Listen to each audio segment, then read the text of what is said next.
Selamat pagi, Bapak Ibu, saudara-saudari sekalian yang dikasihi Tuhan dan mengasihi Tuhan. Mari kita akan memulai ibadah kita pada pagi hari ini. Ya, bersyukur untuk anugerah Tuhan. Kita boleh bangun dengan kesehatan yang baik. Ya, kita akan menaikkan satu pujian untuk mengawali ibadah kita pada pagi hari ini. Pujian ini mengingatkan kepada kita bahwa waktu itu terus bergulir maju ke depan dan kita meninggalkan waktu-waktu yang sudah kita lewatin bersama. Bersyukur untuk apa yang sudah Tuhan anugerahkan atas pimpinan dan berkat yang sudah kita terima hingga saat ini. Mari kita mengawali pujian Kau yang terbaik.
Potum dan salam akan dipimpin oleh Bapak Pendeta Edi SS.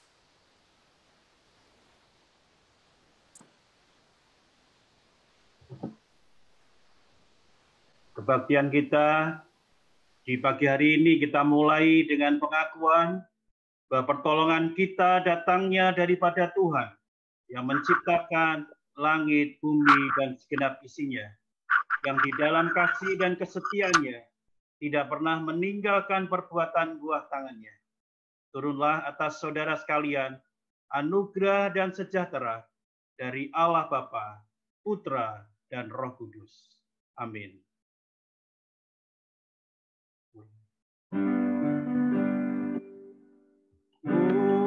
Mulia bagi Bapa, bagi Anak serta Roh Kudus, dari permulaannya, sekarang dan akan jadi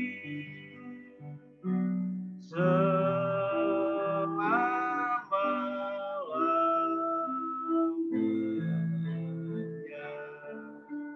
Amin.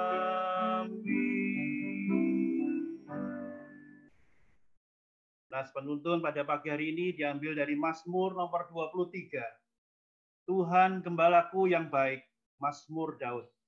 Tuhan adalah gembalaku, takkan kekurangan aku. Ia membaringkan aku di padang yang berumput hijau. Ia membimbing aku ke air yang tenang. Ia menyegarkan jiwaku. Ia menuntun aku di jalan yang benar oleh karena namanya.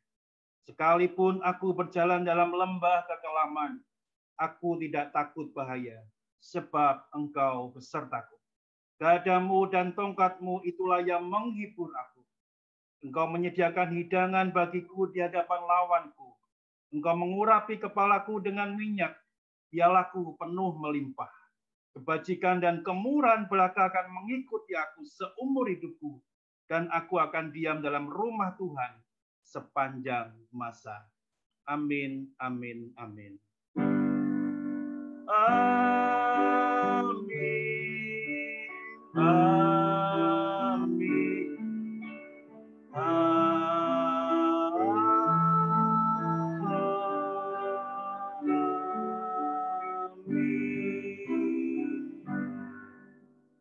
Waktu selanjutnya saya serahkan kepada Diakon Juliana Susanti yang memimpin ibadah kita di pagi hari ini. Warta jemaat pagi ini akan disampaikan oleh Penatua Stephen Kristano dan nanti akan dilanjutkan dengan informasi dari panitia Natal oleh Ketua yaitu Averis Kristansa.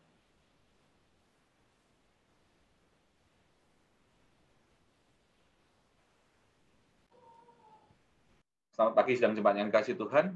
Untuk warta jemaat pada pagi hari ini, yang pertama, selamat ulang tahun pada jemaat yang berulang tahun dalam minggu ini.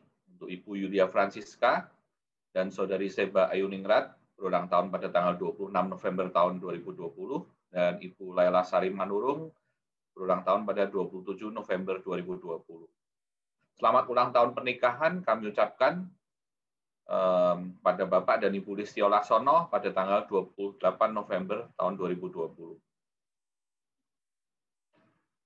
Buku 1 tahun Gema dan Perdati. Telah tercetak buku 1 tahun Gema dan Perdati. Buku tersebut dicetak dalam jumlah terbatas dan bagi jemaat yang menginginkan dapat menghubungi GI Dwi Tsunami. Bagi yang merasa terberkati dengan buku ini dapat mengirimkan persembahannya ke rekening gereja dengan keterangan untuk buku Gema. Persembahan akan dipergunakan untuk bagian dari dana cadangan gereja. Warta Komisi Anak diberitahukan kepada segenap orang tua bahwa kebaktian Komisi Anak hari ini diadakan pada pukul 10 melalui Zoom. Selanjutnya, Warta Komisi Bapak. Komisi Bapak akan mengadakan persekutuan perdana pada hari Minggu, tanggal 22 November tahun 2020, waktu jam 7 malam, mengundang segenap anggota Komisi Bapak untuk mengikuti persekutuan melalui aplikasi Zoom. Pembinaan warga jemaat akan diadakan pada Sabtu 28 November 2020, waktu jam 10 sampai jam 11 pagi, mengundang segenap jemaat untuk mengikuti melalui aplikasi Zoom. Kegiatan tengah minggu. Kegiatan yang diadakan dalam minggu ini adalah persekutuan Komisi Bapak, di mana diadakan tanggal 22 November 2020 jam 7 malam. Persekutuan Doa Pagi diadakan 25 November 2020 jam 6.30 pagi. Komsel Youth diadakan pada hari Jumat 27 November 2020 jam 7 malam. Dan pembinaan warga jemaat diadakan pada hari Sabtu 28 November 2020 jam 10 pagi. Persembahan-persembahan bagi jemaat yang akan menyampaikan persembahan dapat ditransfer ke rekening BCA account 731-035-0111 atas nama Lidiatin Lestari B dengan melakukan konfirmasi kepada Diaken Melisa disertai keterangan pada persembahan yang dikirimkan. Sedangkan bagi jemaat-jemaat yang tidak dapat menyampaikan persembahan melalui transfer dapat mengumpulkannya dalam amplop tersendiri dan menghubungi sekretariat untuk menyerahkan persembahan tersebut. Dukungan untuk pembangunan kantor sinode. Kami ingin memberitahukan pada segenap jemaat bahwa dengan adanya pembangunan kantor sinode diharapkan kami pengharapan dapat mendukung makan siang pekerja pembangunan kantor tersebut yang dijadwalkan tanggal 19 sampai 25 April 2021. Dan selain memberikan dukungan dalam bentuk makan siang, diharapkan gereja juga ada jadwal untuk dapat mengunjungi lokasi pembangunan dan berinteraksi dengan para pekerja. Dengan demikian, selain kebutuhan dana untuk makan sebesar 8,4 juta, ada perkiraan dana untuk kunjungan ke kantor sinode sebesar 4,1 juta. Dukungan untuk pembangunan kantor sinode. Terbuka kesempatan apabila ada jemaat yang ingin berpartisipasi, dapat melakukan transfer juga ke rekening BCA atas nama Ibu Lidiatin Lestari, dengan memberikan keterangan makan siang pekerja pembangunan atau untuk gedung kantor sinode. Persembahan untuk pembangunan kantor sinode. Laporan persembahan untuk dukungan makan siang dari pekerja pembangunan kantor sinode per 15 November 2020, dana yang diperlukan 12,5 juta rupiah, persembahan yang telah masuk 4,2 juta rupiah, dana yang masih kurang 8,3 juta rupiah. Terima kasih atas perhatian dan dukungan dari jemaat. Tuhan memberkati. Panitia Natal dan Tahun Baru.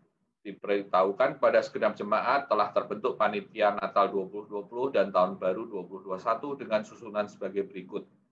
Ketua, Saudari Afiris Kristansa, Bendahara Jessica Yovita Florentina, Si Acara Antonia Putri Sri Pubiantono, Sevina Juneta Kencana, dan Evangelis Nicholas Evan Setiawan. Untuk multimedia dan publikasi, Diaken Monica Pesasi, dan Saudari Tania Novita Triana. Si doa, Saudari Elisa Senja Mawarni. Mohon dukungan doa jemaat untuk pelayanan dari Panitia Natal dan partisipasi dari jemaat untuk acara Natal yang akan dilakukan.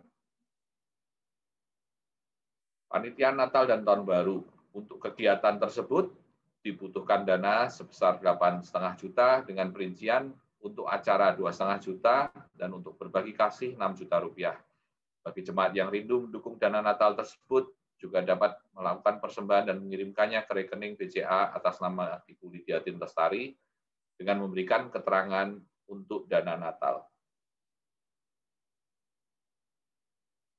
Untuk selanjutnya, Saudari Afiris Kristansa akan melanjutkan warta khusus untuk Natal dan Tahun Baru 2020. Kami serahkan. Selamat pagi, Bapak, Ibu, Saudara yang terkasih dalam Tuhan. Pengumuman dari Panitia Natal bahwa Natal Umum GKMI Pengharapan akan diadakan tepat pada tanggal 25 Desember 2020, jam 9 pagi, dengan tema Natal yang tidak biasa. Firman akan dibawakan oleh Pendeta Edi SS, dan acara Natal akan dilakukan secara online via Zoom. Berikut adalah cuplikan.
terima kasih untuk informasi-informasi yang sudah diberikan.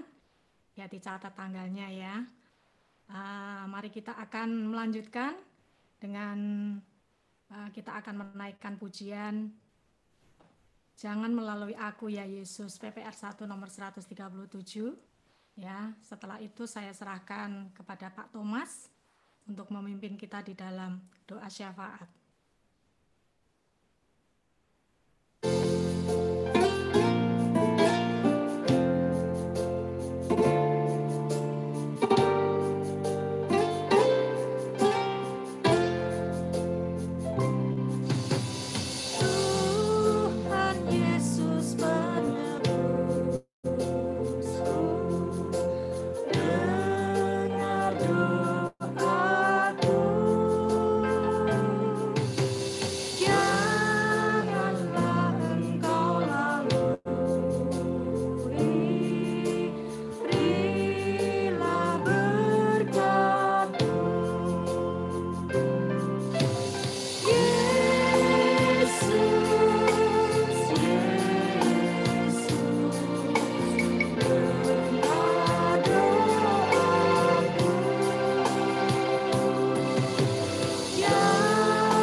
Serahkan pada Pak Thomas.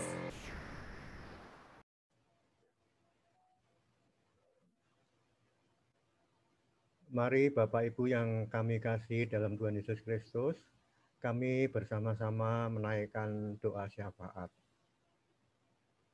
Tuhan Bapa yang ada di dalam surga, kami mengucap syukur dan terima kasih atas kesempatan pada pagi ini boleh berkumpul bersama-sama untuk beribadah di dalam rumah-Mu, ya Tuhan, walaupun dalam saat ini kami masih beribadah secara online di rumah kami masing-masing. Tuhan, kami mohon kiranya Tuhan memberikan pimpinan, memberikan berkat di dalam kebaktian pada pagi ini.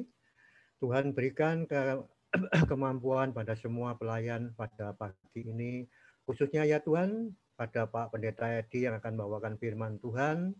Kiranya Tuhan urapi lidah bibirnya, biarlah apa yang akan disampaikan sesuai dengan kehendak dan rencana-Mu. Tuhan, kami juga ingat akan persembahan-persembahan yang akan diberikan oleh jemaat GKMI Pengharapan ini. Kiranya Engkau yang memberkati semuanya itu Tuhan, supaya semuanya boleh berjalan dengan baik dan dapat dipergunakan sesuai dengan kehendak dan rencana Tuhan. Tuhan, pada pagi ini kami juga ingat akan jemaat GKMI Pengharapan yang mungkin dalam kondisi lemah tubuh. Kiranya Tuhan berikan kekuatan ya Bapa, supaya mereka dapat tetap beraktivitas dengan baik. Dan juga khusus untuk jemaat-jemaat yang mungkin masih dalam kondisi sakit, kiranya Tuhan didik mereka satu persatu. Dan Tuhan pimpin untuk mencari pengobatan yang sesuai dengan yang dibutuhkannya. Dan biarlah Tuhan berikan berkat untuk semuanya itu, supaya suatu saat nanti mereka juga boleh sembuh kembali dan dapat ikut beraktivitas seperti biasa. Tuhan, kami juga ingat akan jemaat kami yang sedang bekerja ataupun yang sedang studi, baik di dalam negeri maupun di luar negeri. Tuhan memberikan berkat semuanya itu Tuhan, supaya boleh berlangsung dengan baik. Dan Tuhan berikan kiranya kesehatan, Tuhan berikan pertumbuhan iman pada mereka, supaya mereka tetap dapat melangsungkan kegiatan dan aktivitasnya di tempat masing-masing. Tuhan, kami juga ingat pada pagi ini untuk kondisi jemaat di tempat kami yang terkena akibat daripada pandemi COVID saat ini. Kiranya Tuhan tilik mereka satu persatu, baik mereka yang mempunyai penghasilan harian, bulanan, ataupun yang menjadi pengusaha sendiri.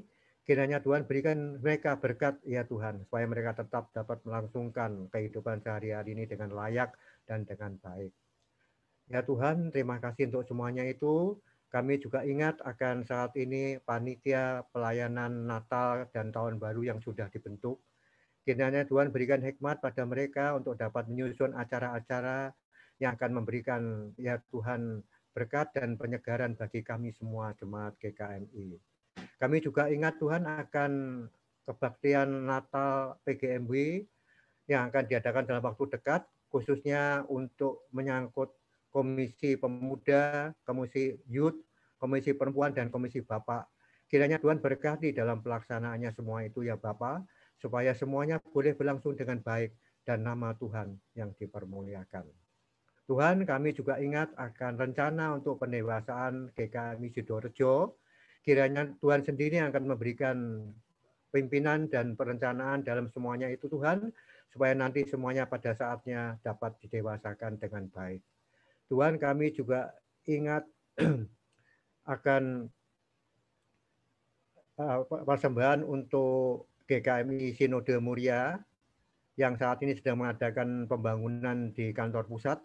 Kiranya Tuhan berkati ya Tuhan di dalam proses pembangunannya, supaya semuanya boleh berjalan dengan baik dan dengan lancar. Dan Tuhan berikan kemampuan juga pada GKMI yang ada di seluruh Indonesia ini untuk dapat memberikan dukungannya dengan baik, sehingga pada saatnya nanti kantor Sinode Muria itu dapat selesai dengan baik. Tuhan Bapa yang di surga, pada saat ini kami juga ingat akan pimpinan negara dan bangsa Indonesia ini, yang khususnya saat ini sedang menghadapi masalah-masalah yang cukup pelik. Kiranya Tuhan berikan hikmat kepada mereka untuk dapat mengambil langkah-langkah maupun kebijakan-kebijakan yang penting di dalam menangani hal-hal yang saat ini sedang terjadi. Tuhan, kami juga ingat akan rakyat Indonesia yang saat ini dalam kondisi rawan oleh karena terjadi kerusuhan di sana-sini. Kiranya Tuhan memberikan hikmat Tuhan pada mereka yang akan melakukan itu untuk mereka mau bertobat. Dan di lain pihak, Tuhan juga kiranya Tuhan memberikan suatu kebersamaan untuk semua rakyat di negara ini, supaya mereka mendalami, supaya mereka menyadari bahwa ada keberagaman di berbagai daerah di Indonesia ini. dan supaya mereka memberikan satu nuansa yang cinta damai, sehingga di dalam aktivitas sehari-hari kita tetap dapat melakukan aktivitas dengan baik. Tuhan, kami juga ingat akan dampak virus corona yang saat ini sedang ada di dunia maupun di Indonesia. Kiranya Tuhan yang akan memberikan kekuatan pada semua negara termasuk di Indonesia ini Tuhan, supaya mereka dapat melakukan langkah-langkah yang perlu di dalam menghadapi maupun di dalam mengantisipasi dalam menghadapi pandemi yang sedang berlangsung ini. Kami juga ingat Tuhan akan pencegahan virus ini. Kiranya Engkau juga berperan di dalam pelaksanaannya, khususnya di dalam pengobatan daripada tenaga-tenaga medis, tenaga-tenaga maupun dalam orang-orang yang kena virus ini. Tuhan berikan berkat atas uji coba dalam vaksin yang saat ini sedang berlaksana, sehingga nanti pada waktunya kami semua yang memang membutuhkannya dapat menerima pengobatan itu dengan baik. Tuhan, kami juga mohon kiranya Tuhan memberikan hikmat kepada setiap rakyat Indonesia ini untuk dapat melakukan protokoler COVID dengan baik, khususnya untuk mencegah daripada penularan dari satu ya pada yang lainnya. Tuhan berikan hikmat Tuhan untuk kami dapat semua beradaptasi dengan sesuatu yang baru ini, sehingga semuanya nanti akan menjadi kebiasaan yang baru di dalam masyarakat Indonesia ini khususnya dan di dunia pada umumnya, sehingga semuanya akan berjalan dengan baik dalam kondisi new normal seperti yang Tuhan kehendaki. Tuhan, kami naikkan doa yang tidak sempurna ini ke dalam tangan Tuhan yang penuh dengan kuasa, dan kami naikkan di dalam nama Tuhan kami Yesus Kristus. Mari jemaat yang kami kasih, kita akan mengakhiri doa syafaat ini dengan menaikkan doa Bapa kami. Bapa kami yang ada di surga, dikuduskanlah namamu. Datanglah kerajaanmu, jadilah kehendakmu di bumi seperti di surga. Berikanlah kami pada hari ini makanan kami yang secukupnya, dan ampunilah kami akan kesalahan kami, seperti kami juga mengampuni orang yang bersalah kepada kami. Dan janganlah membawa kami ke dalam pencobaan, tetapi lepaskanlah kami daripada yang jahat. Karena Engkaulah yang mempunyai kerajaan dan kuasa dan kemuliaan sampai selama-lamanya. Amin.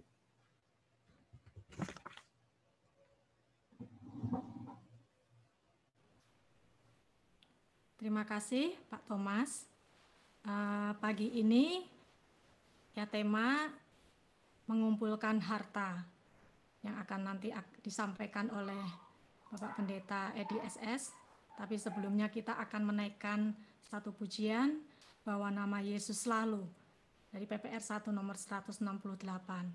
Setelah itu nanti saya serahkan kepada Christian Gunawan yang akan memimpin kita di dalam doa sebelum firman Tuhan dan pembacaan Alkitab.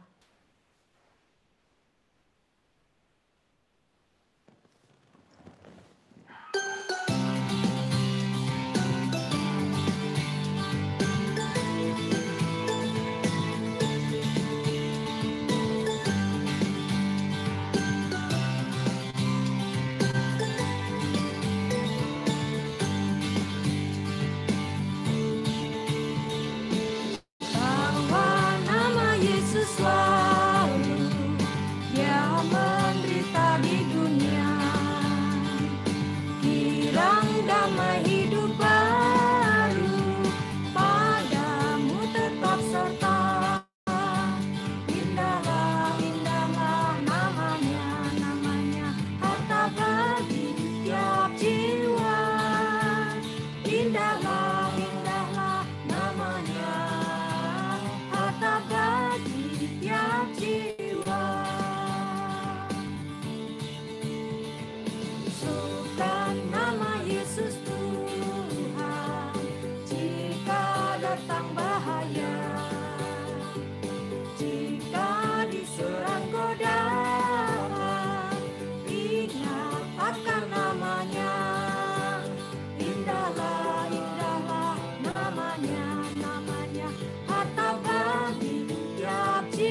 bersujudlah. Tuhan Maharaja surga yang selamanya ku sembah. Indahlah, indahlah namanya, namanya harta bagi tiap jiwa. Indahlah, indahlah namanya, harta bagi tiap jiwa. Harta bagi tiap jiwa, harta bagi tiap jiwa.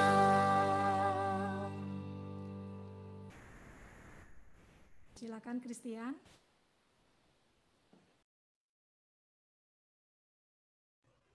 Baik, Bapak Ibu, selamat pagi. Mari sebelum kita bersama-sama mendengarkan firman Tuhan, kita berdoa supaya kita dapat mengaplikasikan apa yang akan diberitakan oleh Pak Edi hari ini ke dalam kehidupan kita masing-masing. Mari kita berdoa. Selamat pagi Tuhan Yesus, terima kasih untuk kasih karunia Tuhan dan anugerah Tuhan bagi kehidupan kami. Meskipun saat ini kami masih beribadah secara online, biarlah kiranya apa yang akan disampaikan oleh Pak Edi hari ini dapat menjadi rema dalam kehidupan kami, dan kami juga dapat terus mengaplikasikan dalam kehidupan kami serta menjadi berkat dan tuntunan bagi langkah kami setiap harinya. Terima kasih Tuhan Yesus, berkati juga Pak Edi yang akan menyampaikan firman Tuhan hari ini. Tuhan pakai Pak Edi supaya Pak Edi dapat memberitakannya dengan baik dan dapat kami mengerti, dapat kami aplikasikan juga dalam kehidupan kami sehari-hari nantinya. Terima kasih Bapa, hanya di dalam nama Tuhan Yesus kami berdoa dan mengucap syukur. Haleluya, amin. Mari Bapak Ibu, kita buka ayat firman Tuhan pagi hari ini, yaitu dari Matius 6, ayat 19 sampai dengan ke-24. Hal mengumpulkan harta. Janganlah kamu mengumpulkan harta di bumi. Di bumi ngengat dan karat merusaknya, dan pencuri membongkar serta mencurinya. Tetapi kumpulkanlah bagimu harta di surga. Di surga ngengat dan karat tidak merusaknya, dan pencuri tidak membongkar serta mencurinya. Karena di mana hartamu berada, di situ juga hatimu berada. Mata adalah pelita tubuh. Jika matamu baik, teranglah seluruh tubuhmu. Jika matamu jahat, gelaplah seluruh tubuhmu. Jadi jika terang yang ada padamu gelap, betapa gelapnya kegelapan itu. Tak seorang pun dapat mengabdi kepada dua tuan, karena jika demikian, ia akan membenci yang seorang dan mengasihi yang lain. Atau ia akan setia kepada yang seorang dan tidak mengindahkan yang lain. Kamu tidak dapat mengabdi kepada Allah dan kepada Mammon. Saya serahkan kepada Pak Edi untuk menyampaikan firman Tuhan. Terima kasih Christian yang sudah berdoa dan membacakan firman Tuhan. Bapak Ibu sekalian, ini kita mencoba untuk sesuatu yang baru. Kalau tampilan di Bapak Ibu khususnya untuk laptop, iPad, dan juga untuk PC itu kecil, Bapak Ibu bisa merubahnya dengan tampilan yang ada menu di kanan atas. Itu ada gallery view dan juga untuk speaker view. Bapak Ibu, saudara-saudari bisa merubahnya menjadi speaker view sehingga tampilan saya ini bisa lebih besar. Oke, di kanan atas ya Bapak sekalian ya. Nah, kalau sudah akan terlihat tampilan lebih besar. Iya, oke. Ya, kalau sudah kita akan bersama-sama lihat lebih besar dan kita akan segera masuk. Bapak Ibu sekalian, hari ini kita melanjutkan tema-tema yang sudah kita langsungkan mulai Injil Matius pasal 5 dan nanti sampai pasal 7, tapi nanti kita selingi dengan acara Natal. Karena acara Natal ini temanya khusus juga kita sesuaikan dengan tema Natal. Hari ini kita tiba pada perikop hal mengumpulkan harta. Ini sebuah tema yang menarik untuk kita semua. Saya suka kepada food blogger, dulu istilahnya food blogger, sekarang YouTuber gitu ya. YouTuber yang buat saya ada banyak YouTuber, tapi saya suka pada satu channel YouTube yang membuat saya kalau dia promosi, kalau dekat di Jakarta ini, saya ingin mencobanya. Jadi YouTuber ini dia pernah tampil di televisi swasta juga, itu diundang gitu ya. Ada bahasa tubuhnya yang membuat kalau dia makanan enak itu dengan bahasa tubuhnya itu dia rekomendasi itu dia bahasa tubuhnya bagus sekali. Begitu saya baca bahasa tubuhnya enak, saya kepingin datang gitu ya. Dan dia pandai sekali dalam hal ini. Dia tidak menyebutkan makanan ini enak tidak enak, tapi bahasa tubuhnya itu bisa kebaca buat saya karena saya mengikuti dia cukup lama. Jadi YouTuber ini pernah keliling Indonesia gitu. Saya pikir wah ini YouTuber bagus. Jadi kalau pas ke Jakarta atau pas mau kemana itu saya pergi perjalanan saya lihat dia rekomendasi makanan apa yang enak buat dia gitu. Ini street food ya ini ya. Nah kemarin dalam minggu ini kami pergi gitu ya, pergi ke tempat yang direkomendasikan Bapak Ibu sekalian. Ketika saya datang ke sana, waduh antrenya panjang sekali. Akhirnya kami tidak jadi makanan di situ dah, nanti kapan-kapan lagi gitu ya. Ini YouTuber ini memang luar biasa. Di antara teman-temannya menyebut YouTuber ini adalah dengan pesugihan online ya, pesugihan online.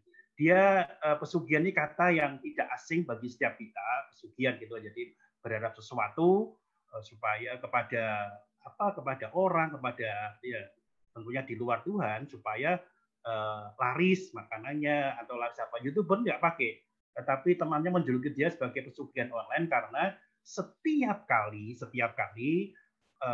warung-warung makan yang dikunjungi dia itu direkomendasikan dia bagus, kemudian orang-orang tuh pada datang gitu. Nah, ternyata terbukti memang berapa kali setelah dia datang pada lari semua. Nah, Bapak sekalian, saya pikir kata pesugihan itu bagi kita yang tidak asing, jadi satu pergumulan buat kita.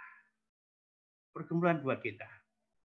Apakah perlu kita mengumpulkan harta? Jawabannya pasti kita sepakat, kita setuju untuk kita mengumpulkan harta. Tapi firman Tuhan hari ini yang akan kita sama-sama gumuli mengingatkan banyak hal, bahwasanya ada bagian penting di dalam hidup kita tentang bagaimana mengumpulkan harta. Ada dua hal setidaknya kita belajar mengumpulkan harta.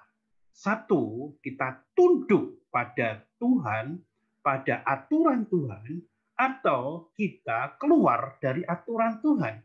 Nah, pesugihan ini termasuk salah satu yang keluar dari aturan daripada Tuhan. Orang rela mati demi mendapatkan sesuatu dari harta, dari pesugihan ini. Dia rela mengorbankan semuanya, termasuk katanya, ini saya nggak tahu, anak-anak itu dikorbankan demi mendapatkan harta itu. Nah, Bapak Ibu sekalian, di sana terjadi satu hal yang tidak mudah bagi setiap kita. Kita perlu, dan kita tidak menyangkali kita perlu harta. Tetapi bagaimana harta itu didapatkan menjadi PR bagi setiap kita. Nah, Bapak Ibu sekalian, kita mencoba belajar pelan-pelan sekalian ya. Di Alkitab yang kita baca ini, kita bicara tentang harta, yaitu bahasa Yunani-nya adalah thesaurus, dalam bahasa Indonesia membacanya gitu ya. Itu harta yang terpendam. Jadi sekaligus ada di Injil Matius 2 ayat 11. Jadi konsentrasi atau satu minat dari Matius, penulis daripada Injil Matius ini, dia memang serius untuk bicara tentang harta. Kita tahu bahwasanya Matius ini dilatar belakangi oleh pemungut cukai. Dia bergumul erat, bergumul kuat dengan harta yang dimiliki. Dia masih muda ketika mengikut Tuhan, dan dia orang yang sukses. Pekerjaannya sebagai pemungut cukai. Tapi dia mengikut Yesus. Jadi harta ini sesuatu yang hidup, kuat, dan erat di dalam kehidupan Matius, penulis Injil ini. Inilah disebut dengan harta terpendam, tapi juga disebut dengan rumah perbendaharaan. Ayat 13, Matius 13 ayat 52. Jadi Matius sepertinya lebih ahli. Jadi kalau nanti diperhatikan kata harta ini dalam perjanjian baru, kata yang muncul paling banyak ada di Injil Matius. Ini sesuatu yang luar biasa. Jadi Matius dia tidak pernah membandingkan sebelumnya, ini tidak pernah mengira bahwasanya tulisannya menjadi Injil bagi setiap kita, dan dia tidak pernah membandingkan dengan tulisan-tulisan yang lain karena dia tidak pernah tahu. Tetapi ketika kita lihat hasil semuanya, ternyata konsentrasi atau kata daripada harta ini Matius lebih banyak daripada lainnya, menunjukkan bahwa dia serius memikirkan atau belajar tentang harta, dan pelajaran-pelajaran tentang harta itu tepat kita belajar di Injil Matius. Meskipun kita belajar di tempat lain bisa, tapi tepat kita belajar di Injil Matius. Nah, tapi yang lain bahwasanya kita juga bisa melihat harta ini figuratif. Itu bisa dilihat Matius 12 ayat 35. Silahkan untuk Christian bisa membantu membaca ayat Alkitab ini. Matius 12 ayat 35.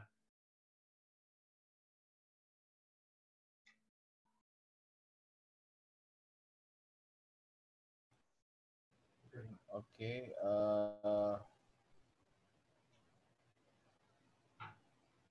Matius 12 ayat yang ke-35.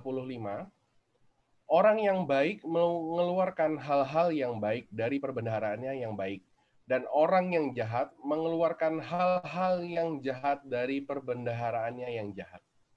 Iya. Bapak Ibu sekalian, terima kasih Christian.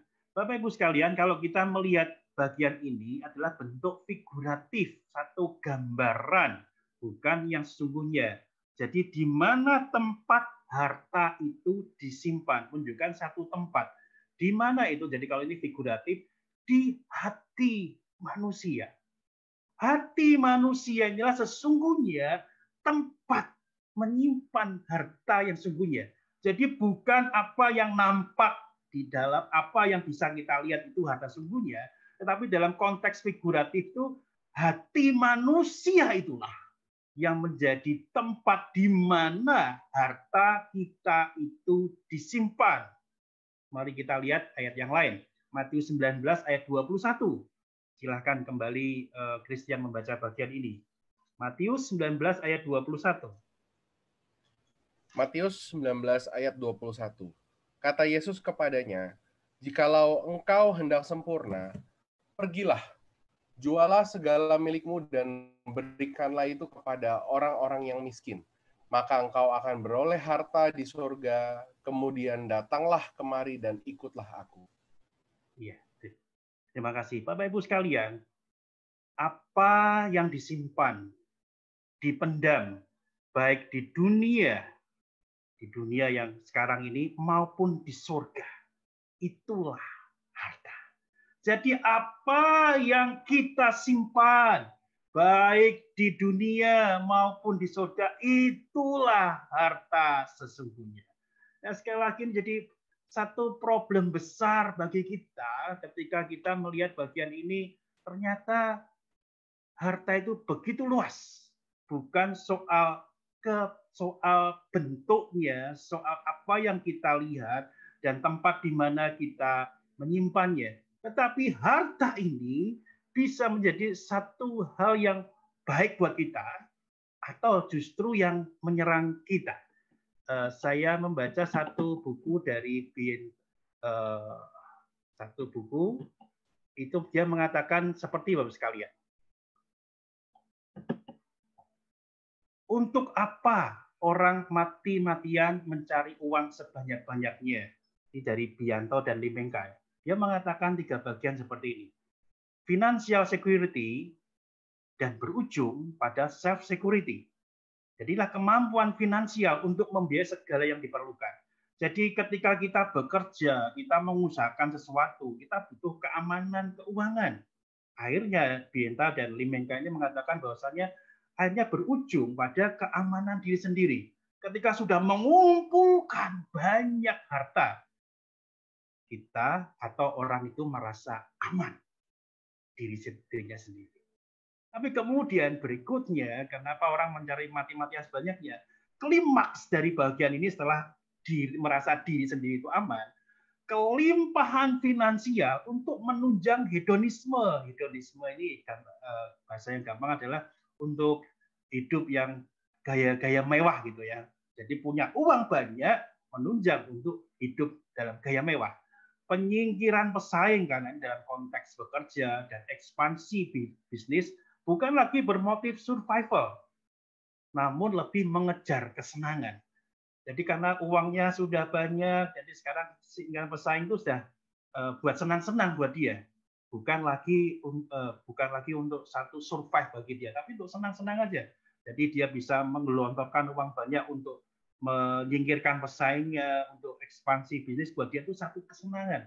Karena uangnya sudah banyak, dia sudah merasa aman, dan sekarang dia mencoba bagian-bagian yang lain.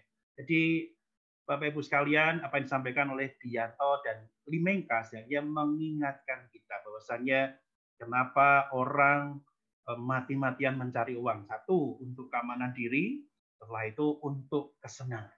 Tapi selanjutnya ada preserving the environment agar keturunan berikutnya mewarisi bahkan mengembangkan seluas-luasnya. Jadi dia tidak berpikir hanya untuk uang yang sebanyak-banyaknya bagi dia, kemudian yang untuk kesenangan diri sendiri, tapi terus mengumpulkan harta sebanyak-banyaknya agar keturunannya, kalau bisa saya lihat juga di YouTube, ini 10 keturunan ini uang saya nggak habis, harta saya masih terlalu banyak. Demikianlah orang-orang berpendapat, maka orang tidak bisa lepas untuk terus mencari harta. Mencari harta sebanyak mungkin, tidak pernah ada batasnya. Nah, Bapak Ibu sekalian dikasih Tuhan, apakah salah kita itu mencari harta? Kita lihat apa yang dikatakan Tuhan dalam firman Tuhan. Tuhan mengatakan, jangan kamu mengumpulkan harta di bumi. Perhatikan sekalian ya. Firman Tuhan berkata tadi yang dibaca oleh Christian. Jangan kamu mengumpulkan harta di bumi. Karena ini bentuk imperatif, kalimat perintah, saya baca satu tafsir, saya pikir bagus ini ya. Dia mengatakan demikian, berhentilah menimbun harta. Jadi kalau dilanjutkan lagi, berhentilah menimbun harta di bumi. Jadi Bapak Ibu sekalian perhatikan, yang dilarang oleh Tuhan adalah jangan kamu mengumpulkan harta di bumi saja. Jadi artinya kita boleh mengumpulkan harta, tetapi ingat jangan di bumi aja. Itu yang diperintahkan Tuhan kepada kita di pagi hari ini. Nah, kita mungkin dululah.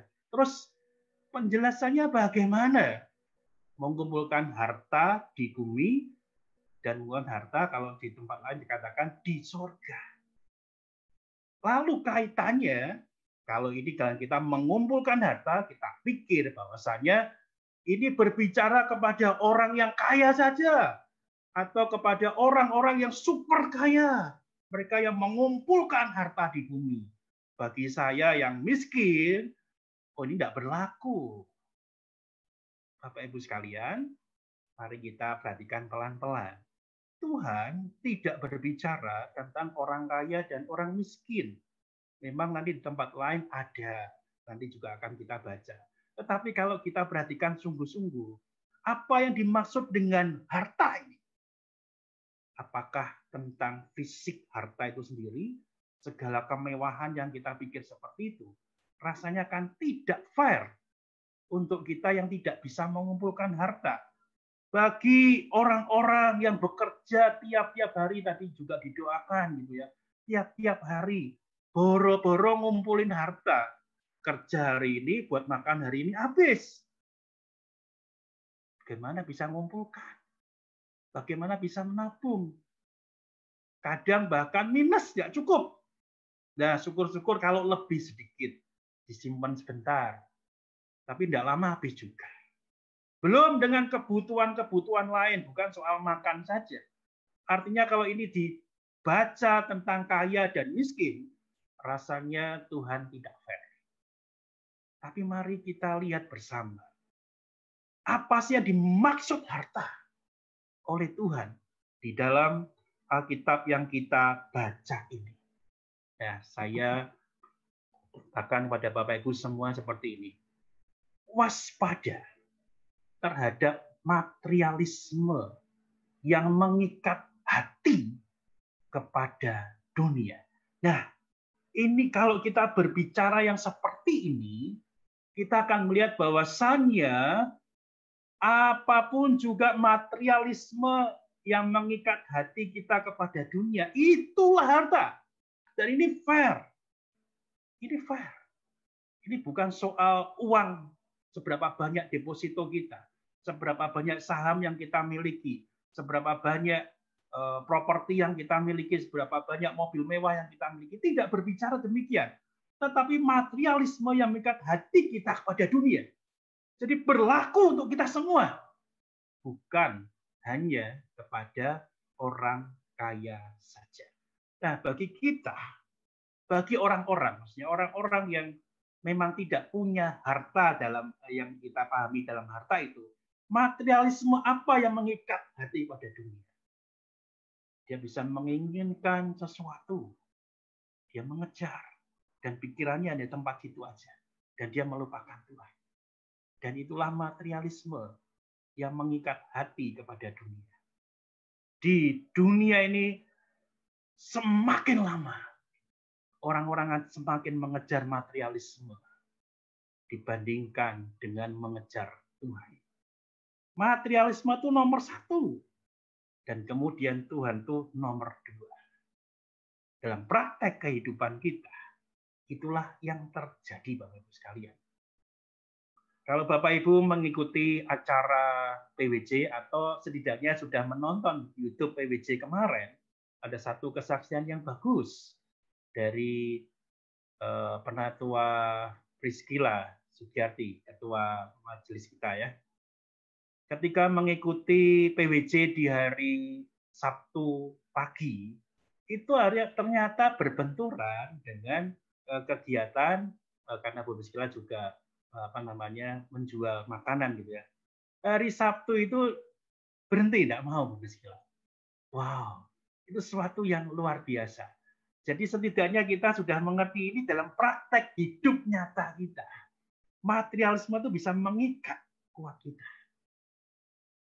Tetapi ketika kita bisa melepaskannya dari hati kita yang mengikat pada dunia itulah, kita sedang mengumpulkan harta di surga.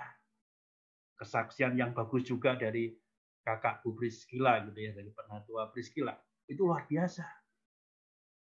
Berapa waktu yang lalu, seminggu lebih sedikit ya, hampir 2 minggu ya dari sekarang. Kakak Bu Priscilla, gudangnya kebakaran. Bagi orang-orang yang terikat hatinya pada dunia, kepada materialisme, rasanya hidup itu selesai. Saya nggak punya apa-apa lagi. Pilihannya adalah berujung kepada bunuh diri. Karena harta material yang ada itu hatinya berada di sana. Tapi bagi orang-orang yang bebas, hatinya itu terikat kepada Tuhan, bukan kepada dunia, bisa memahami kehilangan harta itu sesuatu, bukan kehilangan nyawa atau dirinya, tapi bagian yang dititipkan Tuhan di dalam hidup kita. Hari ini kita juga sedang belajar bersama atau membaca kitab Ayub. Bagaimana bau materialisme begitu kuat di sana. Ayub kehilangan segalanya. Bahkan dia harus dicaci atau diejek oleh istrinya sendiri. Dan kemudian dituduh oleh sahabat-sahabatnya. Kalau hati Ayub terikat kepada materialisme pada dunia aja, susah dia untuk bertahan hidup. Bukan soal kehilangan segala-galanya. Dia masih sakit lagi, masih diejek, dicemooh istrinya, dan kemudian dituduh sahabat-sahabatnya sesuatu yang berat. Tapi kita melihat dari pasal demi pasal bagaimana Ayub itu hatinya memang berpaut kepada Tuhan. Meskipun dia juga komplain-komplain pada Tuhan. Tuhan, kenapa Engkau memberi saya hal yang berat seperti ini terjadi? Tetapi kita mengerti, hati Ayub itu tidak tertambat kepada dunia, tapi tertambat di surga. Nah, kenapa firman Tuhan berkata, jangan kamu mengumpulkan harta di bumi? Kita tentu ingin tahu jawabannya. Dan inilah firman Tuhan berkata, kamu kumpulkan harta jangan di bumi, karena di bumi itu bisa rusak dan bisa dicuri. Tapi kumpulkanlah harta itu di surga. Karena itu tidak bisa rusak dan tidak bisa dicuri. Nah, Bapak Ibu sekalian, ini sesuatu yang baik untuk kita pahami. Bahwasanya ada satu dimensi yang lain yang Tuhan ingin berikan pada kita di pagi hari ini. Kumpulkan harta di bumi, yes. Tetapi ingat, itu bisa rusak dan bisa dicuri. Bisa kehilangan sewaktu-waktu. Tapi kumpulkanlah harta di surga yang tidak bisa rusak dan tidak bisa dicuri. Kurang lebih ini tahun 2005, jadi 15 tahun yang lalu. 15 tahun yang lalu. Dalam pergumulan saya menjadi hamba Tuhan. Tidak mudah. Karena saya sudah punya material yang cukup untuk saya bisa hidup bersama dengan keluarga. Dengan pekerjaan yang Tuhan percayakan bagi saya pikir cukup. Bahkan pekerjaan saya juga cukup berkembang. Jadi semakin lama semakin bagus. Tapi panggilan menjadi hamba Tuhan. Saya umur 19 tahun sudah terpanggil menjadi hamba Tuhan. Tapi saya menolak terus. Ya kalau kita sekarang ada Niko, dia salah satu contoh Niko gitu ya. Niko tuh SMA, kemudian langsung lanjut studi. Nah saya SMA itu juga terpanggil menjadi hamba Tuhan. Tapi saya menolak, tapi kuatnya tuh umur 19 tahun. Saya bergumul keras untuk menjadi hamba Tuhan. Singkat cerita saya menolaknya. Tapi tahun 2005, umur saya 36 tahun. Panggilan itu begitu kuat lagi untuk menjadi hamba Tuhan. Tapi saya nggak mau menyerah, kalau bisa saya nolak itu nolak. Karena saya tahu bahwasannya hidup tanpa uang itu susah. Menjadi hamba Tuhan itu susah. Apalagi panggilannya saya tahu, saya orang GKMI, saya tahu persis GKMI seperti apa. Dan panggilan saya adalah menjadi hamba Tuhan yang ada di gereja, menjadi gembala jemaat. Itu kalau saya menjadi hamba Tuhan, itu panggilan saya sudah jelas. Tapi dalam pergumulan yang seperti itu, saya datang kepada mentor saya. Jadi hamba Tuhan, ini pendeta yang memanggil saya melalui firman-Nya, saya datang pada dia. Ini gara-gara Ibu khotbah, sekarang saya punya panggilan itu umur saya 19 dan sekarang umur saya 36 tahun. Saya terus terngiang-ngiang dengan khotbah itu dan saya harus menjalani ini bagaimana? Terus siapa yang bisa menjamin keluarga saya ke depan kalau saya menjadi hamba Tuhan? Nah, hamba Tuhan itu bersama dengan suaminya mengingatkan kalimat yang tidak bisa saya lupakan sampai hari ini. Dia mengatakan pada saya demikian, Edi, kamu bisa cari harta sebanyak-banyaknya. Saya setuju, iya betul. Tetapi ingat, harta itu bisa hilang lenyap seketika.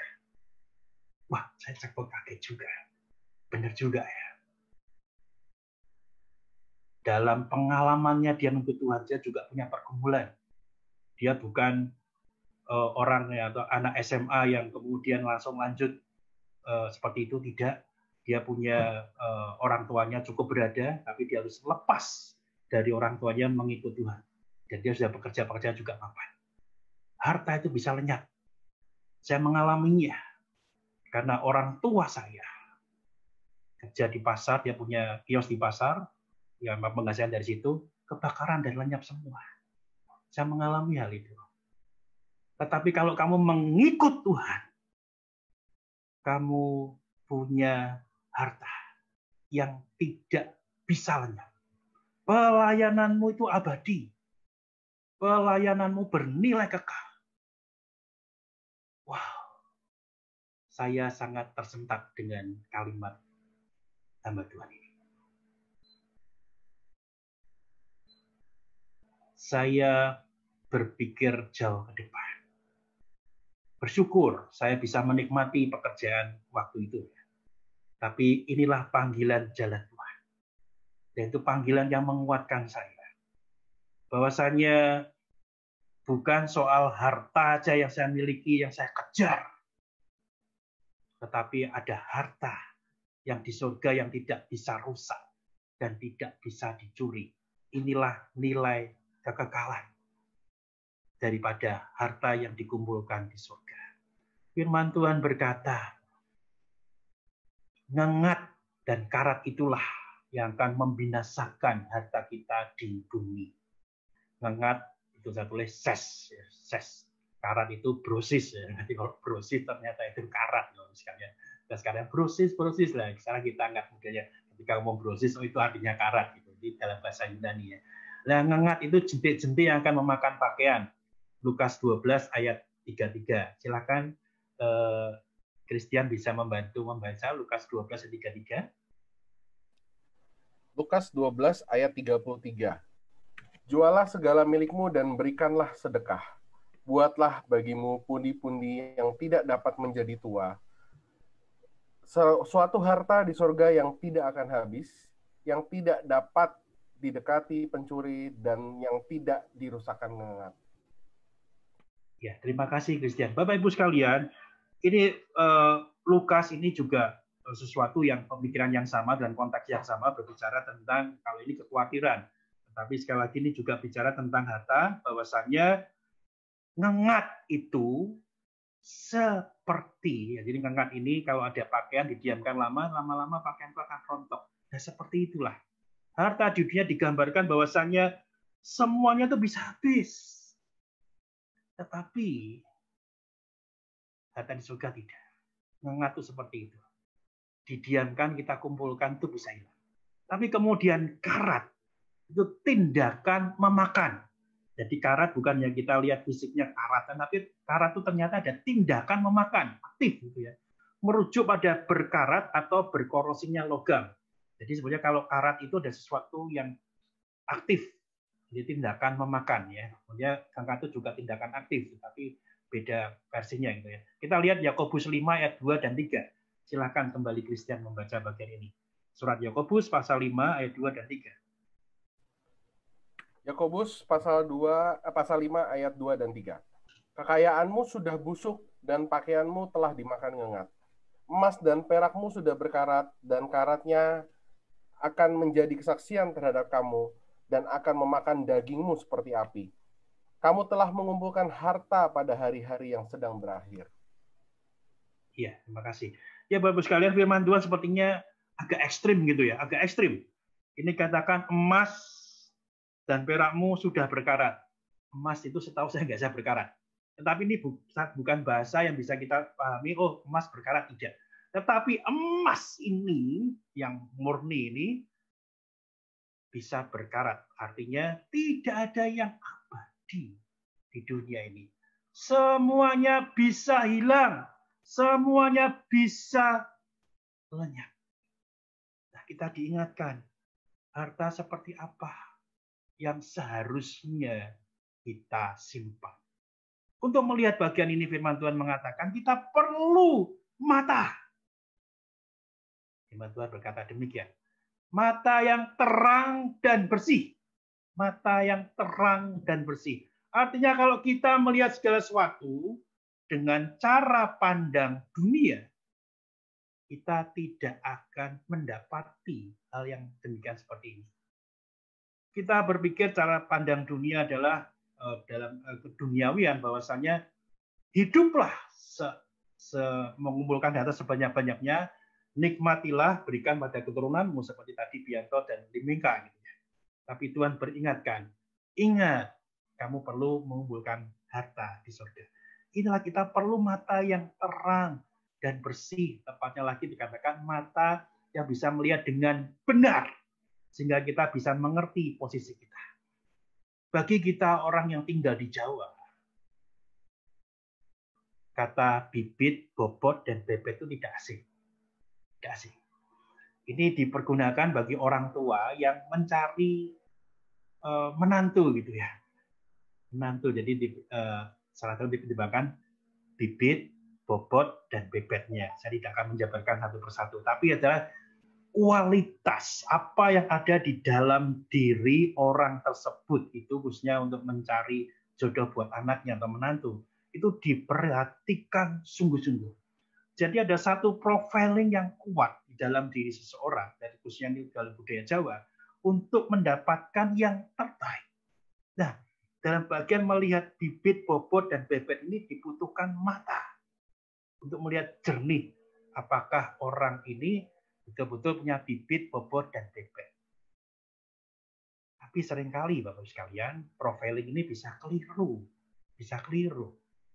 Karena dengan cara pandang dunia yang mengedepankan harta itu nomor satu. Profiling ini bisa berubah. Bibit, bobot, dan bebet. Ujung-ujungnya adalah ini orang ini kaya atau tidak.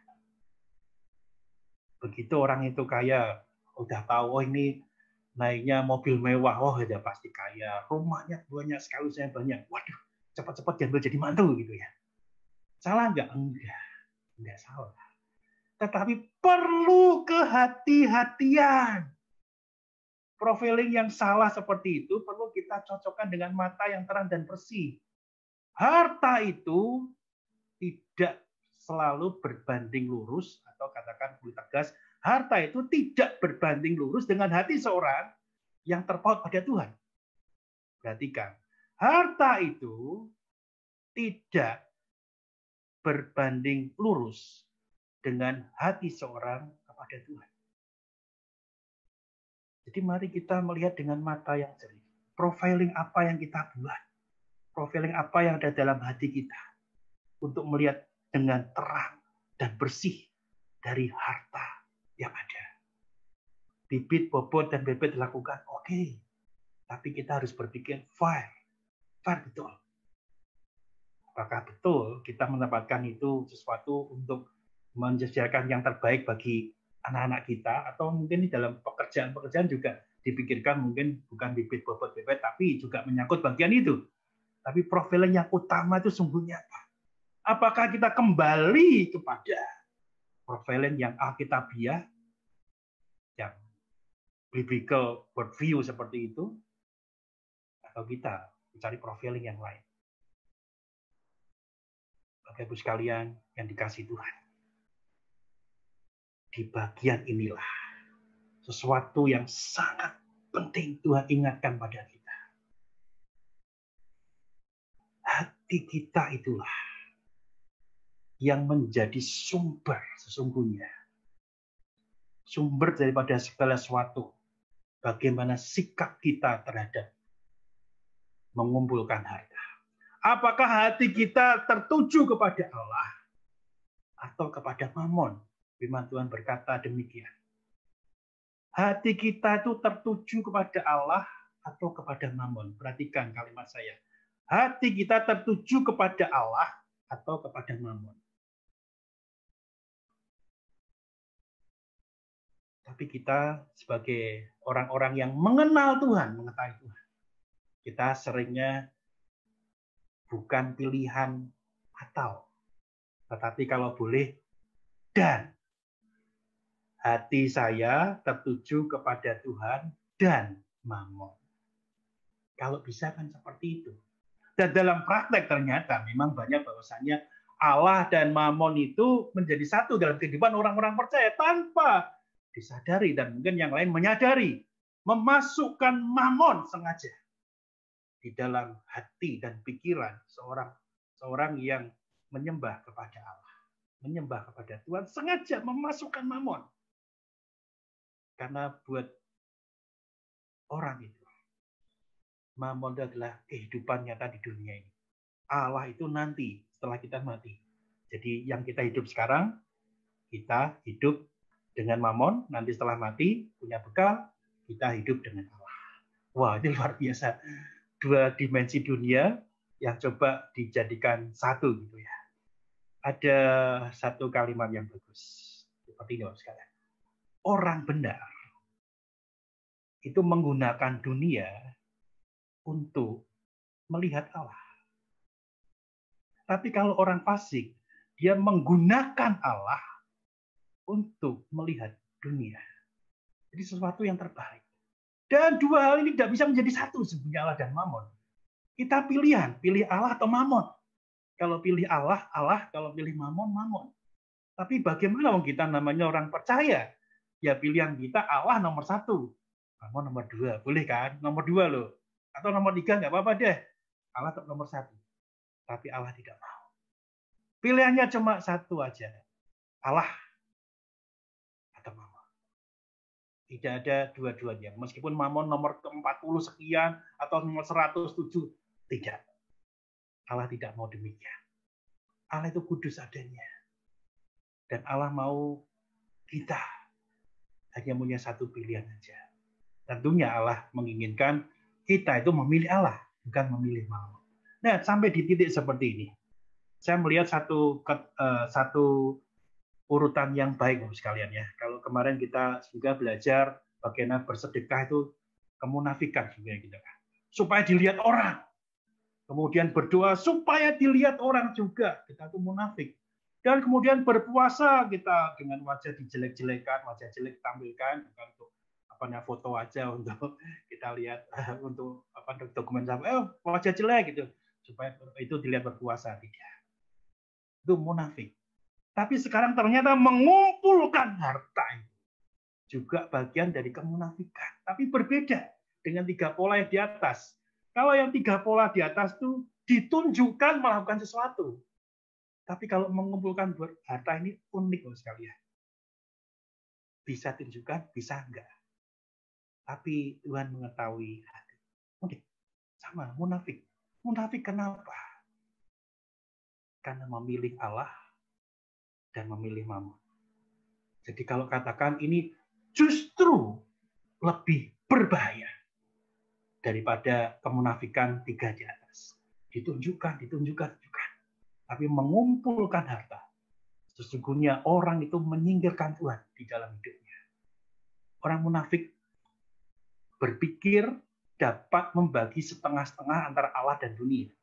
Dan mendapatkan keduanya. Kenyataannya yang didapat adalah dunia. Bukan Allah. Atau mungkin yang lain zong. Nggak dapat Allah, nggak dapat dunia. Yang pasti di antara yang setengah-setengah dan song itu Allah tidak ada. Allah tidak ada. Di antara dunia atau yang song itu Allah tidak ada. Pilihannya tidak ada. Jadi kita perlu perhatikan serius bagian ini. Apakah pikiran kita, hati kita tertuju kepada Allah atau kepada Mammon? Hanya 2 itu aja. Satu lukisan yang baik dari Evelyn de Morgan, ini orang Inggris, di tahun 1909, jadi sudah 111 tahun ya, 111 tahun lukisan ini. Lukisan diberi nama The Worship of Mammon gitu ya. Nah, kita lihat ini gambarannya Mammon itu orang yang telanjang dada ini ya untungnya enggak, sepertinya tidak berpakaian, dan kemudian memegang satu bungkusan yang ada di sepertinya kain gitu di tangan kanannya. Kemudian ada seorang yang lain memegang kaki kirinya dan terus bersandar seperti itu. Saya pikir ini gambaran yang tepat bagi setiap kita melihat bagaimana penyembahan kepada Mammon ya seperti ini. Meraih apa yang mencoba kita inginkan, yang dapat cuma memegang kaki. Tetapi hartanya itu nggak bisa didapat. Nggak dapat sama sekali. Cuma pegang kaki aja. Hartanya di belakang dia nggak boleh dipegang orang itu. Bapak Ibu sekalian, ini sesuatu yang baik. Ketika seseorang terus mengejar harta itu. Dan dia melupakan Tuhan. Kalau di awal saya katakan, inilah model-model pesugihan yang kita kenal, model pesugihan yang akrab di telinga kita karena kita ada di budaya pesugihan gitu ya. Apa yang didapat dari orang-orang yang mengejar pesugihan seperti itu? Hanya justru mereka kehilangan semuanya.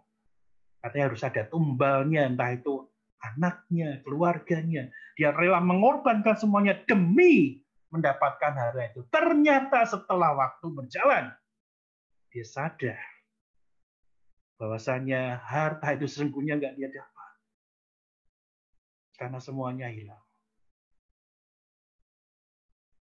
Kalau anak itu dikorbankan, berapa nilai daripada anaknya? Melebihi daripada harta yang dia dapat. Apa yang dia dapatkan? Tidak ada. Bapak Ibu sekalian, kita perlu mengingat dan baik-baik dari firman Tuhan hari ini. Mamon itu hanya mengikat kita. Pikiran materialisme kita pada dunia ini saja. Tapi sesungguhnya kita tidak mendapatkan harta itu sendiri. Mari kita lihat ayat-ayat firman Tuhan dari 3 bagian. Matius 19 ayat 21 sampai dengan 24. Silakan Christian membaca bagian ini. Matius 19 ayat 21 sampai dengan 24. Kata Yesus kepadanya, "Jikalau engkau hendak sempurna, pergilah, jualah segala milikmu dan berikanlah itu kepada orang-orang miskin. Maka engkau akan beroleh harta di sorga. Kemudian datanglah kemari dan ikutlah aku." Ketika orang muda itu mendengar perkataan itu, pergilah ia dengan sedih sebab banyak hartanya. Yesus berkata kepada murid-muridnya, "Aku berkata kepadamu, sesungguhnya sukar sekali bagi seorang kaya untuk masuk ke dalam kerajaan surga. Sekali lagi aku berkata kepadamu, lebih mudah seekor unta masuk melalui lubang jarum daripada seorang kaya masuk ke dalam kerajaan Allah." Ya, terima kasih Christian. Bapak Ibu sekalian, ini masih konteks dekat karena ini Injil Matius, oleh Matius juga. Dia mengingatkan ini kepada orang kaya, ini konteksnya orang kaya, tapi Tuhan tidak berbicara pada khusus orang kaya. Tapi karena ini konteksnya orang kaya, ini mau ikut Tuhan. Tuhan berkatakan, jual hartamu, bagikan, dan ikut aku. Betul bukan? Tuhan ingin kita mau hati kita ada di Allah atau di Mamon. Orang kaya itu mau ikut Tuhan. Tapi kelemahannya adalah karena hatinya tertambat di hartanya. Maka Tuhan memberikan pilihan bagi orang itu. Jual, bagi, dan ikut aku. Dan ini cerita yang sama seperti yang dialami oleh Matius. Tinggalkan semuanya dan ikutlah aku. Matius tinggalkan semuanya. Tuhan berkata, ikutlah aku. Seketika Matius yang punya penghasilan yang cukup, dia hidup mapan, boleh katakan hidup mapan, karena dia pemungut cukai. Seketika dia tinggalkan pekerjaannya dan ikut Tuhan. Tidak ada mamon lagi dalam hidupnya. Itulah yang Tuhan inginkan. Ayat yang kedua kita baca 1 Timotius 6 ayat 17 dan 19. Kembali Christian membaca bagi kita semua. 1 Timotius 6 ayat 17 sampai dengan 19.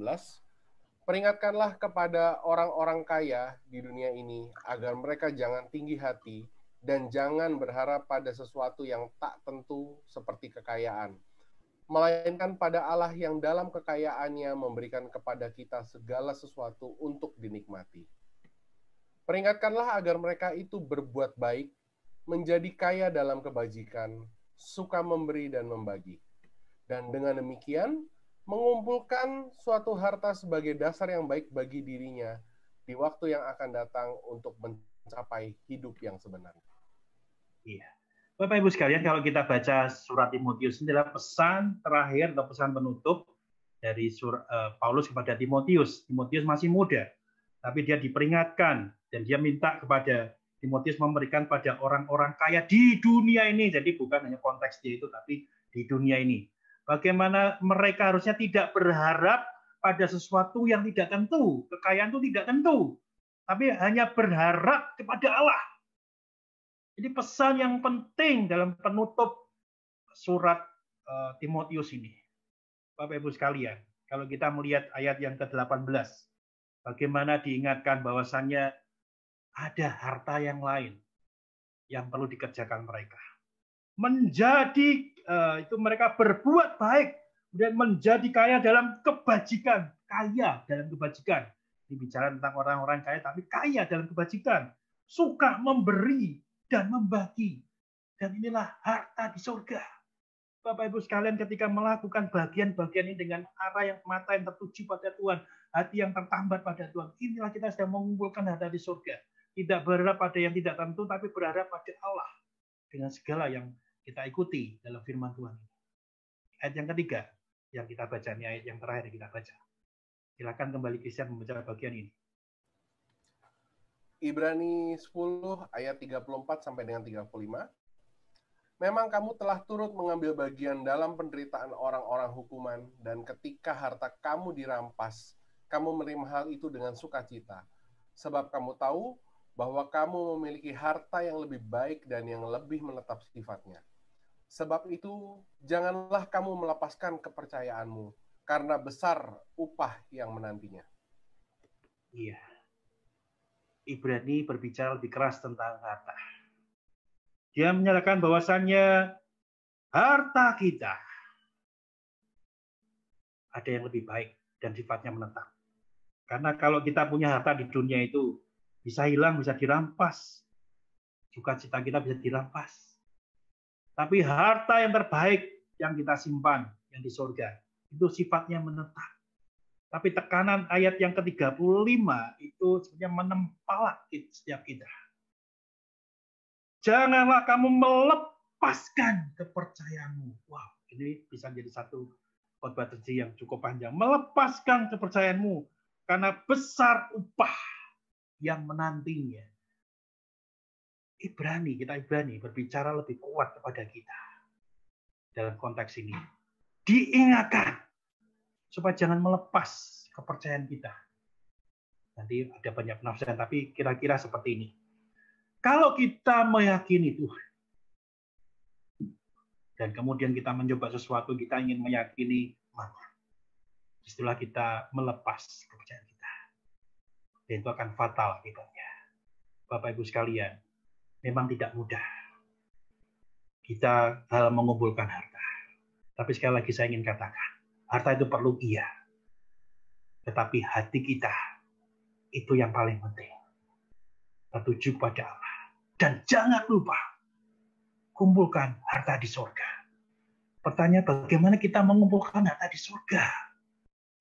Satu, kita yang punya sesuatu. Kita melakukan pelayanan, tadi membagikan. Itu jelas. Karena nilainya bukan soal kita bertukar dengan nilai uang itu sendiri. Misalnya gini, saya beli barang harga 100.000, saya tukar dengan 100.000, itu nilainya 100.000.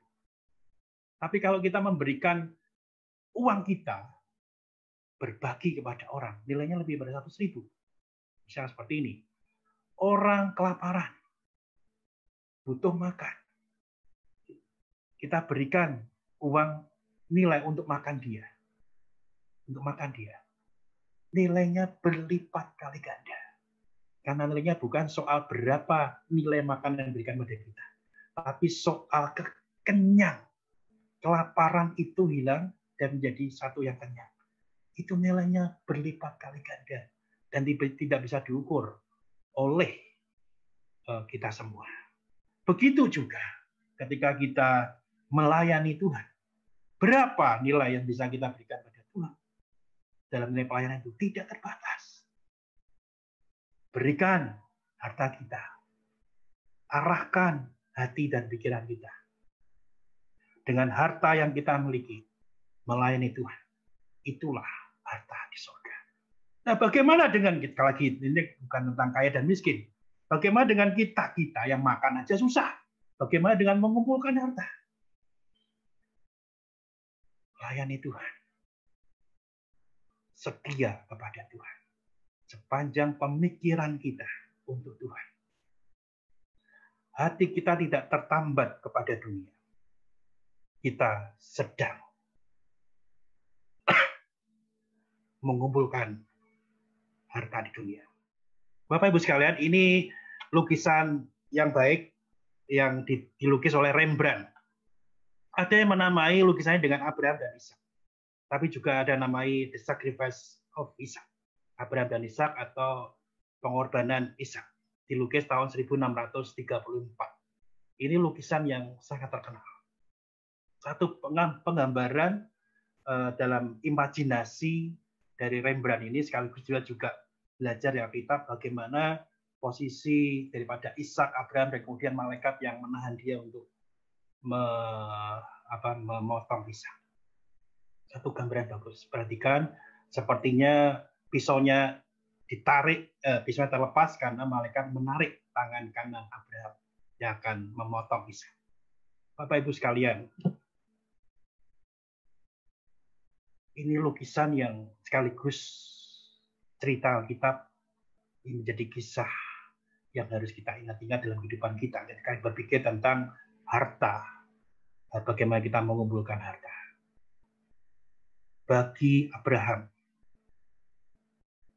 ini bukan orang yang miskin. Ketika dia tinggalkan Ur Kasdim, ada penafsir mengatakan Ur Kasdim itu kota yang lebih mewah dibandingkan dengan yang ada di negeri perjanjian sebelum dia berangkat. Tapi Abraham tinggalkan semuanya. Tapi kemudian kita berpikir, bukankah itu tanah berlimpah dengan susu dan madu? Iya. Tapi perhatikan sampai dengan Abraham mati. Sampai Abraham mati. Dia belum menikmati sungguh semua kekayaan yang ada di negeri yang dijanjikan itu. Tapi masalahnya bukan soal harta itu.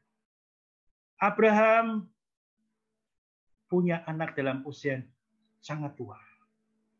100 tahun baru dia punya Ishak. Jika lama ingin dapat anak, tidak bisa. Dan kemudian Tuhan berikan keturunan bagi Abraham. Dan itulah janji Tuhan. Ishak ini seolah menjadi mamon bagi Abraham. Ini anak satu-satunya yang lahir di masa tuanya, di perjanjian Tuhan. Gampang kata saya mengatakan, Ishak, kamu minta apa? Saya akan penuhi. Kira-kira seperti itu. Dan itulah yang terjadi. Maka Tuhan berikan satu perintah kepada Abraham. Bawa anakmu, sembelihlah dia. Wah, tidak mudah. Sangat bergumul keras Abraham. Tapi dia melakukan dan menuruti apa jadi perintah Tuhan. Dia bawa Ishak. Dan kemudian dia siap untuk menyembelih anaknya. Itu gambar imajinasi pada Rembrandt. Matanya sepertinya ditaruh, bukan arah pandang dia ditutup kita sedikit, kemudian lehernya di depan, diataskan, mudah untuk dipotong. Jadi imajinasi pada Rembrandt. Siap untuk dipotong. Tapi kemudian terjadi malaikat Tuhan menahan Abraham. Bapak Ibu sekalian dikasih Tuhan. Yang menjadi pikiran atau renungan bagi kita semua. Ada Ishak-Ishak apa di dalam kehidupan kita? Menjadi mamon dalam kehidupan kita. Hari Tuhan menyapa setiap kita. Tuhan tidak ingin mamon itu menguasai kita dan menggantikan Tuhan. Dan Tuhan sering kali juga berbicara melalui tokoh-tokoh Alkitab. Pilihan, kamu pilih Tuhan atau pilih mamon. Di dalam kisah Abraham. Abraham memilih Tuhan, bukan mamon. Dia sangat mengasihi Ishak. Mungkin dia lupa dan diingatkan oleh Tuhan. Kasihmu kepada Ishak tidak boleh melebihi kasihmu kepadaku. Abraham diingatkan fokus hidupnya. Bapak Ibu sekalian dikasih Tuhan. Harta seringkali membuat kita tergelincir, terpeleset, dan kita jauh kepada Tuhan. Kita pikir ketika kita mempunyai banyak harta, kita bisa menguasai dunia, dan kita bisa mengatur Tuhan. Tapi hari ini kita mengatakan tidak. Tuhan berkata tidak. Justru harta yang seperti itulah menjadi ishak di dalam kehidupan kita. Dan Tuhan tidak ingin. Kita ingin Tuhan seolah berkata pada kita, sembelilah mamon itu. Aku nggak mau. Ikut aku. Kumpulkan hartamu di surga. Saya tidak mengerti apa yang menjadi mamon kita. Mamon kita masing-masing, saya tidak mengerti. Tapi saya yakin, kalau kita punya mamon, kita sadar mamon kita itu apa. Hari Tuhan mau datang, mau mengingatkan kita. Datang padaku. Kumpulkan hartamu. Tapi juga ingat, kumpulkan harta di surga. Hatimu harus senantiasa tertuju kepadaku. Amin.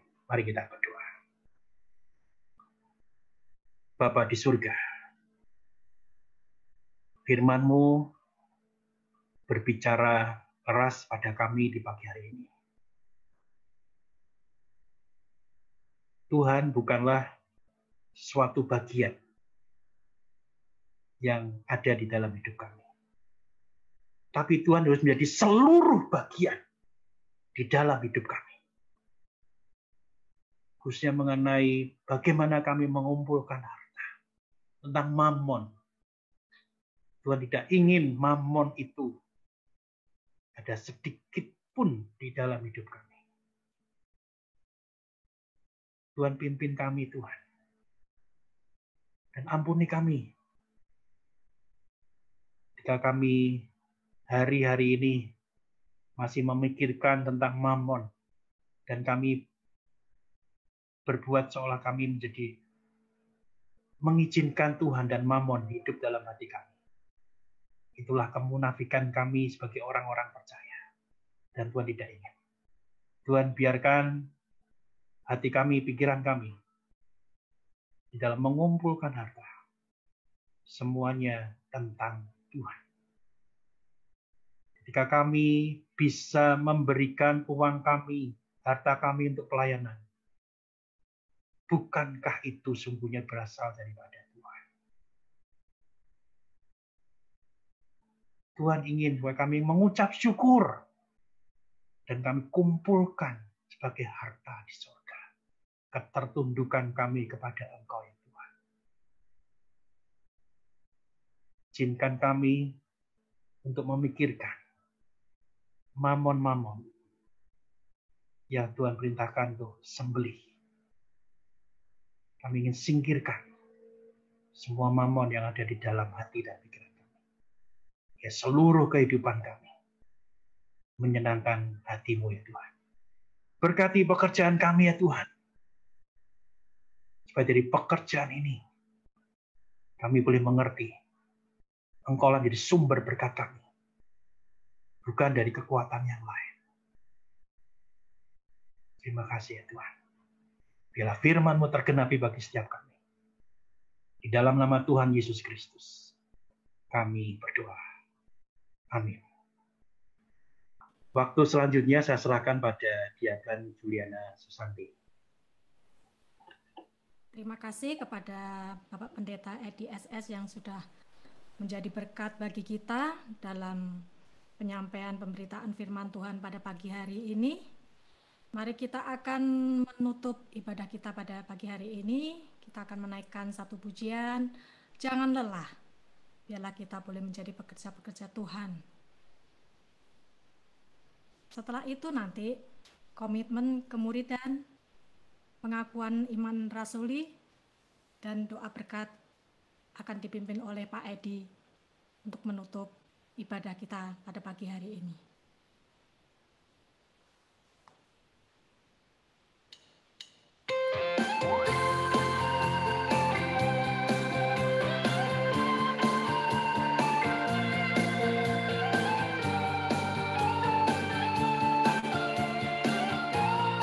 Katakan jangan lelah.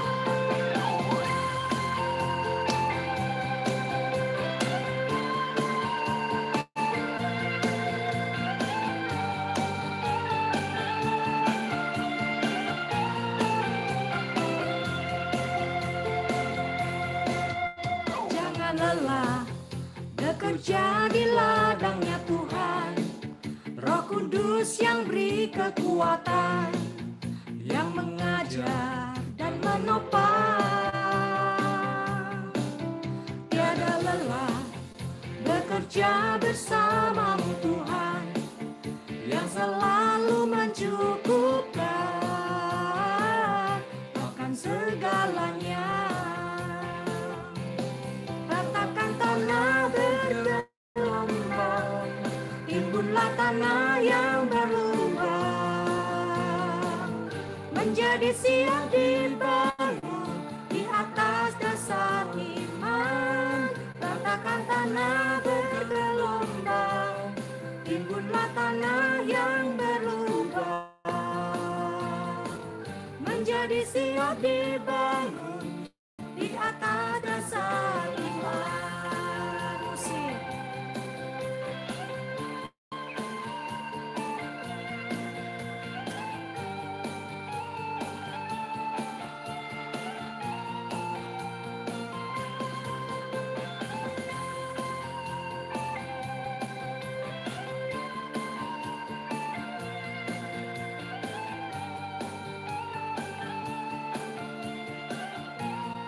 Katakan, jangan lelah. Jangan lelah bekerja di ladangnya Tuhan. Roh Kudus yang beri kekuatan, yang mengajar dan menopang. Tiada lelah bekerja bersamamu Tuhan, yang selalu mencukupkan akan segalanya.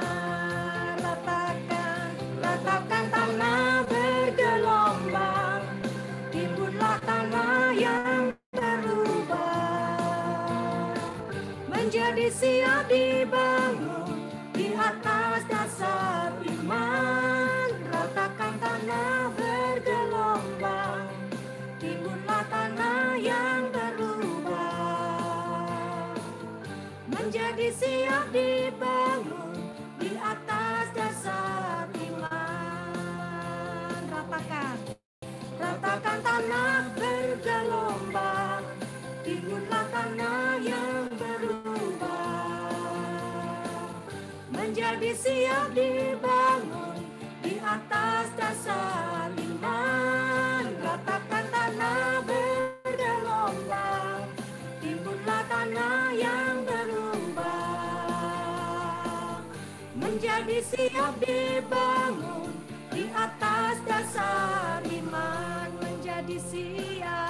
Menjadi siap dibangun di atas dasar iman. Saya serahkan pada Pak Edi.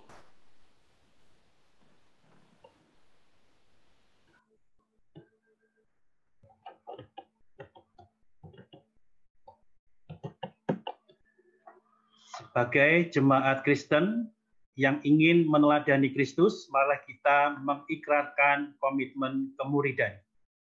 Kami bersaksi bahwa tidak seorang pun dapat sungguh-sungguh mengenal Kristus, kecuali ia yang mengikutinya setiap hari dalam kehidupan. Dan sebagai bagian dari gereja yang am, marilah bersama-sama dengan gereja-gereja di sepanjang segala abad dan tempat, kita mengikrarkan pengakuan iman rasuli. Aku percaya kepada Allah, Bapa yang Maha Kuasa, Khalik langit dan bumi, dan kepada Yesus Kristus anaknya yang tunggal Tuhan kita, yang dikandung daripada Roh Kudus, lahir dari anak darah Maria, yang menderita sengsara di bawah pemerintahan Pontius Pilatus, disalibkan, mati dan dikuburkan, turun ke alam maut, pada hari yang ketiga, bangkit pula dari antara orang mati, naik ke surga, duduk di sebelah kanan Allah, Bapa yang Maha Kuasa. Dan dari sana ia akan datang kembali untuk menghakimi orang yang hidup dan yang mati. Aku percaya kepada Roh Kudus, gereja yang kudus dan am, persekutuan orang kudus, pengampunan dosa, kebangkitan orang mati, dan hidup yang kekal. Amin.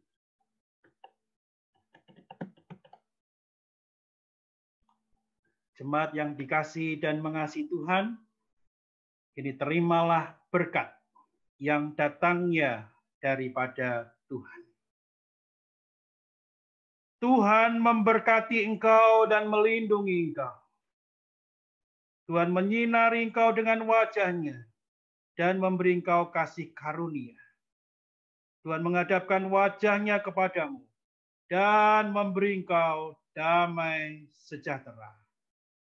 Amin. Kepada Allah beri puji. Kepada Allah beri puji, semua makhluk di bumi, padanya ku beri pujian. Bapa, Anak, dan Roh Suci. Amin.